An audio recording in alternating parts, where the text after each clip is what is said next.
Well, good afternoon. It's about 3:30 on Monday afternoon, and I'd like to say that thankfully the storm event that we've had for the last day and a half is now over, and we're going to a different weather pattern. And so we're going to be closing down the Incident Command Center. But I want everybody to know that our primary duty as a city is still to make sure that we keep our people and our property safe. And we want you to continue to do all the great efforts that you've been doing to keep our neighbors and our neighbors' property safe. Our city residents have every reason to be proud of themselves for the way they stood up for this. It was just tremendous, and I can't thank the city employees who spent hours out there doing what they had to do in order to make sure that everybody was safe as well. We just got, the chief and I just got, and the city managers got through meeting with the governor.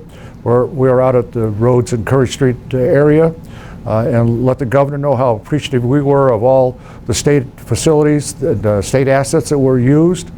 And one of the messages I gave to him was that the coordination and the cooperation we had from all of our state partners was just phenomenal, just phenomenal. And so my big pat on the back to not just our own city employees, but our state employees who stood up equally with us and made it all work. And now I'd like to turn it over to the chief to give a closing wrap up, please.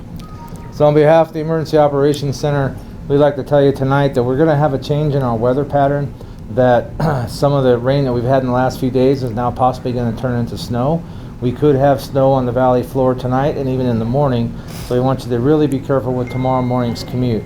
Secondarily, we still have some standing water in some areas. We want you to be careful of those, and please stay out of those water areas. And the river is still dangerous as we have high flow through this area. Although it's not flooding, we do have very high flow of water running through us for the next few days, so please be careful about that. I'd really like to thank all the folks who've worked terribly hard over the last few days and non-stop, and some of them without a whole lot of rest. Came back and helped and made sure that everybody was safe. All of our crews did a great job. There were no injuries to any of the workers here in Carson City. None of the public had any injuries, and that's a great thing. So on behalf of the Emergency Operations Department, we'd like to say thank you and be careful.